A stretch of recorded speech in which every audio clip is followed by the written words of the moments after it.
사장님이 이걸 함부로 개인에게 보여줬다가는 개인정보보호 위반으로 처벌받을 수 있어요. 그래서 그 사장님은 아마 이거 경찰이랑 같이 오든지 법원에서 뭐 받아오든지 하지 않으면 나 못 보여줘요, 이렇게 하는 사장님들이 많으신데 그게 사실은 맞아요. 그래서 안녕하세요. 여러분의 인생을 지켜드리는 인생변호사 검사 출신 이보은 변호사입니다. 여러분, 형사소송에서 가장 중요한 게 증거 싸움입니다. 증거를 적기에 잘 확보하고 좋은 변호사가 적절히 잘 활용하고 요리하는 게 어떻게 생각하면 형사사건에서 승소할 수 있는 길이란 말이죠. 그래서 오늘은 증거를 빠르고 정확하게 확보하는 방법, 증거보전 청구, 제가 직접 한번 보여드리겠습니다. 제가 요즘 현직 여성청소년과 경찰관들 대상으로 굉장히 많은 성범죄 수사기법 강의를 하는데, 그때 제가 항상 말씀드리는 게 제발 CCTV 확보했냐라는 변호인의 질문에 확보했는지 아닌지라도 좀 알려주시면 안 돼요? 확보 안 하셨다고 하면 저희가 증거보전 청구를 통해서 정당하게 받을 수가 있잖아요. 그래서 확보가 됐는지 안 됐는지 정도 좀 알려주세요. 플러스 경찰에서 CCTV를 확보할 때 원본을 확보하지 않는 경우들이 있어요. 제가 이 부분에 대해서 경찰관분들한테 나중에 증거 능력이 문제될 수 있습니다 라고 많이 말씀을 드리는데, 이게 왜 문제가 되냐, 저와 배 변호사님이 성범죄 사건 기소 의견을 송치했는데 검찰에서 무혐의 받았어요 라고 했던 이 아래 관련 영상에서 저희가 얘기했지만, 경찰은 CCTV를 귀찮아서 관리사무소 가가지고 그 영상에 대해서 핸드폰으로 찍었던 거예요. 근데 저희는 원본을 증거보전 청구를 통해서 정당하게 받았어요. 그걸 검사님에 제출했어요. 검사님이 전화 왔어요. 변호사님, 원본 확보하길 너무 잘했다고. 해서 왜요? 했더니 화질 개선 작업을 통해서 피의자와 피해자의 신체가 닿았는지 안 닿았는지 명확히 가려달라고 하지 않았냐. 제가 추가로 제출한 영상은 원본이어서 다행히도 이걸 포렌식을 통해서 그 부분을 아주 많이 확대한 다음에 화질 개선해보니까 입술과 입술이 닿지 않았던 거예요. 그냥 이 사람이 얼마나 취했는지 가까이 가서 얼굴의 상태를 쳐다봤던 게 명확히 확인이 됐던 거죠. 그래서 원본을 그때 우리가 증거보전에서 확보하지 않았다면 사실 이 사건 불기소 불가능했다고 봅니다. 그래서 이런 여러 가지 측면에서 영상 원본을 확보하는 것이 정말로 중요하다라는 말씀을 드립니다. 일단 증거보전 청구는 법에 근거가 있어야겠죠. 형사소송법 184조에 가시면 이 해당 규정이 나와 있습니다. 형사소송 제184조 1항에 보시면요, 검사, 피고인, 피의자 또는 그의 변호인 미리 증거를 보전하지 않는다면 그 증거를 사용하기 곤란한 사정이 있을 때 공판기 전이라도 이러한 증거 보전을 청구할 수 있다, 이렇게 규정되어 있습니다. 증거를 보전할 수 있는 청구권자가 누가 돼 있어요? 검사, 가해자의 변호인만 있죠. 즉 피해자는 내가 CCTV를 확보하고 싶어도 증거 보전 청구를 통해서는 확보하기 어렵다라는 거를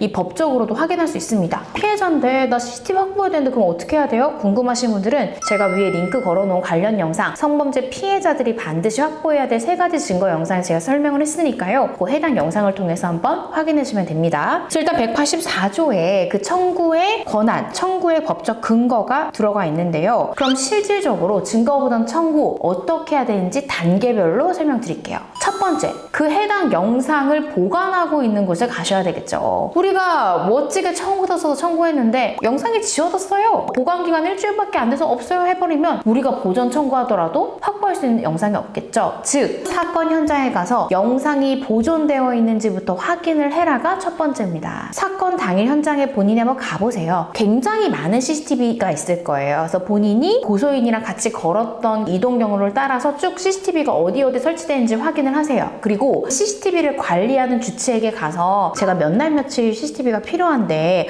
혹시 그거 보관하고 계세요? 라고 물어보세요. 뭐 예를 들어 모텔이다. 그럼 그 사장님이 이걸 함부로 개인에게 보여줬다가는 개인정보보호 위반으로 처벌받을 수 있어요. 그래서 그 사장님은 아마 이거 경찰이랑 같이 오든지 법원에서 뭐 받아오든지 하지 않으면 나 못 보여줘요, 이렇게 하는 사장님들이 많으신데 그게 사실은 맞아요. 그래서 저에게 그 영상을 못 주겠다, 충분히 이해합니다. 그러면 제가 USB 드릴 테니까 보관만 좀 언제까지 해주세요 라고 일단은 보존 장치를 먼저 해놓는 것이 1번입니다. 네, 두 번째, CCTV를 특정해야 됩니다. 예를 들어서 모텔 내에 CCTV도 있겠지만 고소인이랑 걸어왔다고 하면 그 이동 경로별로 증거보전 청구를 하려고 하는 CCTV 번호가 특정이 돼야 되겠죠. 도로에 얼마나 많은 방법용 CCTV가 있어요. 그 중에 내가 뭘 보전 청구하고 싶습니다 라고 판사한테 정확히 찝어줘야 돼요. 그러면 제가 사진 자료에서 보여드리는 것처럼 그 CCTV가 설치되어 있는 기둥에 보시면 CCTV 관리자 번호, CCTV 번호, 그리고 관리 책임자가 누군지가 정확히 써 있어요. 그래서 그거를 사진을 찍으세요. 그렇게 해야 나중에 청구서에 넣을 수 있잖아요. 거예요. 그래서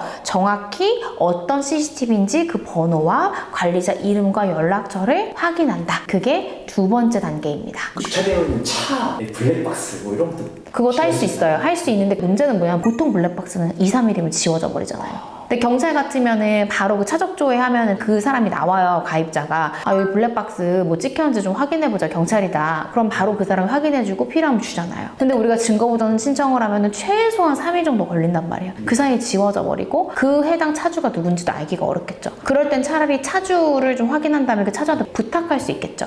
아니면 받을 수 있겠죠. 왜냐면 그 차주가 사실은 개인적으로 줘도 문제가 없는 게 개인정보보호법 위반으로 처벌받으려면 개인정보 처리자여야 돼요. 그 뭐 모텔 사장 이런 사람들 다 개인정보 처리자니까 함부로 그거를 하게 되면 안 되거든요. 근데 그 블랙박스의 주인은 그냥 개인일 뿐이지 무슨 구청 공무원도 아니요, 무슨 기관의 사장도 아니요. 그러니까 줘도 사실은 문제가 딱히 없는 거죠. 세 번째, 이제 증거보전 청구서를 써야겠죠, 우리가. 그래서 어떻게 증거보전 청구서를 쓰는지를 실제 저희가 작성했던 서면을 근거로 해서 보여드릴게요. 증거보전 청구서 보시면 신청인은 이제 본인 인적사항을 적으면 됩니다. 저희는 변호사니까 이제 저희 인적사항까지 적었지만 피의자 본인도 증거보전 청구할 수 있거든요. 본인이 할 땐 본인 이름과 인적사항 기재하시면 돼요. 그런 다음에 증거 소지인이 누구냐면 기둥에 써있는 그 해당 영상물을 관리하는 그 주체 쓰시면 돼요. 저희 같은 경우에는 구청에서 관리하는 CCTV랑 그 다음에 도로 방법용 CCTV였기 때문에 서울교통공사 사장이 증거 소지인인 거예요. 그래서 증거 소지인 1, 2를 씁니다. 그러면 내가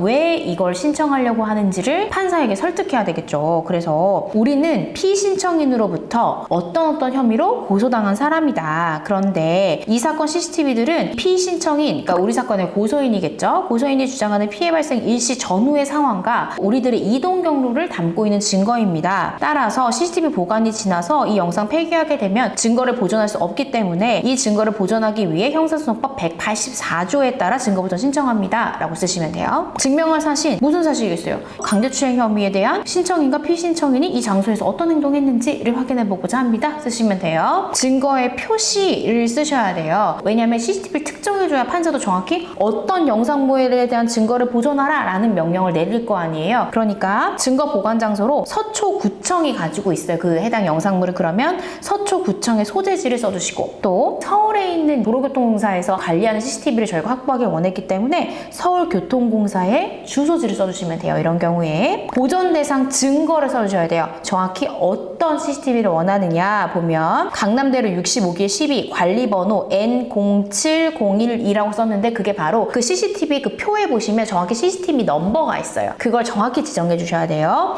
그리고 관리 책임자 서초 스마트 허브센터 스마트 도시과장 하고 가로치고 번호까지 이렇게 적어 주셔야 돼요. 그렇게 해서 내가 확보하고자 하는 CCTV의 개수에 맞게 정확한 번호와 그걸 누가 관리하는지 관리 책임자의 번호까지를 적어 주시면 됩니다. 그리고 증거 보존 방법을 써야 돼요. CCTV로 촬영된 녹화 영상물의 원본 파일을 그대로 복사한 USB, CD 등으로 제출하게 해주세요. 이렇게 해야 우리가 그걸 확보할 수 있잖아요. 그래서 그렇게 쓰시고 증거 보존의 사유를 반드시 써주셔야 됩니다. 184조 보면 공판이 열릴 때까지 기다렸다간 증거를 보존할 수 없는 사유가 있을 경우에 라고 구성 요건이 돼 있잖아요. 그래서 어떠한 사유가 증거 보존의 사유인지를 정확히 써주셔야 돼요. 그래서 신청인은 피신청인으로부터 강제추행을 원인으로 고소를 당해서 현재 어떤 경찰서에서 사건 접수 대기 중에 있습니다. 라고 썼어요.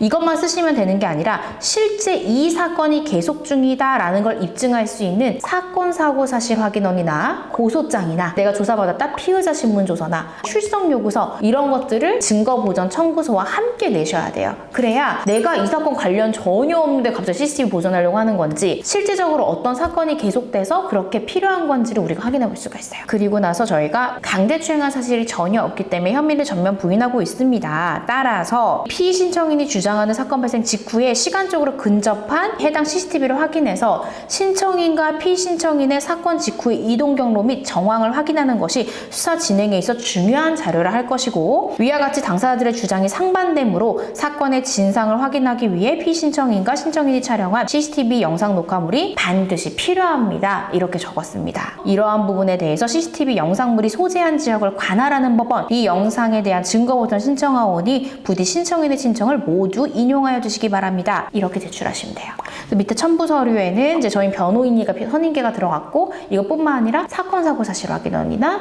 이 사건 사건으로 내가 계속해서 수사를 받고 있다는 걸 입증할 만한 서류를 제출을 하셔야 됩니다. 이렇게 청구서를 내시면 된다는 거. 그런데 이 청구서를 딱 접수시켰어요. 그러고 나서 느닷없이 법원에서 성명이 내려오는 경우가 있어요. 실제 성명 명령서의 예시를 한번 볼게요. 위 사건에 관해 청구인은 언제까지 다음의 사항을 성명하기 바랍니다. 이 기한 안에 아래 판사가 요구하는 거에 대해서 답변을 주셔야 돼요. 아니면 그대로 기각이 될 수 있습니다. 첫 번째, 피의 사실의 요지를 확인할 수 있는 자료를 함께 첨부해서 제출하라. 예를 들어 고소장, 출석요구서, 피의자 신문조서, 사건 사고 사실 확인원 등 어떤 혐의 사실인지를 확인할 수 있는 자료를 첨부하세요. 두 번째는 CCTV의 정확한 설치 장소와 방향을 특정하고 어떤 오기가 있을 경우에 그 오기인 부분을 정정하세요 라고 되어 있죠. 그리고 CCTV 촬영 일자뿐만 아니라 어떤 시간을 특정할 수 있다면 최대한 그 시간까지 구체적으로 특정해달라고 하는 거예요. 왜냐면 CCTV에는 나와 피신청인 외에도 수많은 사람들의 얼굴이 다 찍혀 있습니다. 즉 그 사람들의 개인정보이기도 하기 때문에 법원 입장에서는 이런 개인정보의 명예훼손적인 측면,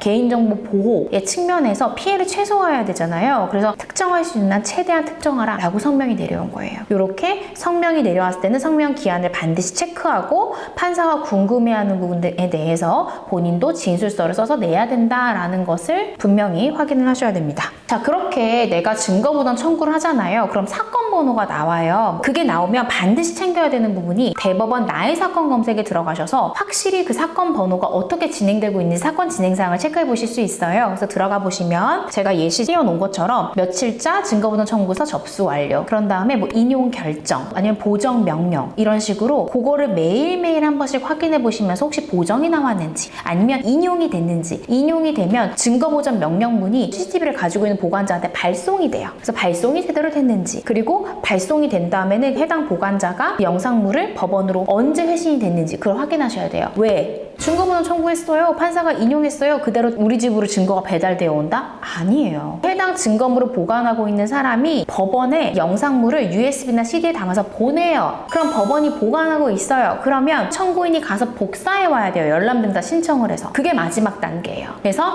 나의 사건 검색에 들어간다. 해당 보관자가 법원으로 회신 보냈다라는 게 확인되면 법원에 전화해서 영상물 열람등사 신청하고 싶은데 언제 가면 될까요? 라고 열람등사 신청서를 제출한다. 마지막으로 가서 그 영상물을 복사해 온다. 여기까지가 증거부담 청구의 모든 것입니다. 요것만 아시면 나에게 유리한 증거 내가 확보할 수 있다.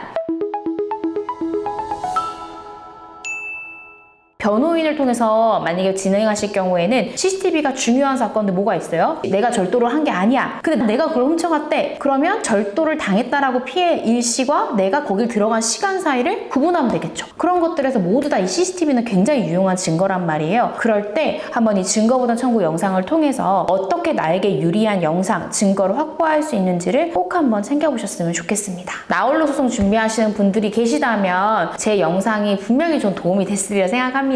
오늘 영상 유용하셨다면 좋아요와 구독, 알림 설정까지 부탁드립니다. 감사합니다. 안녕.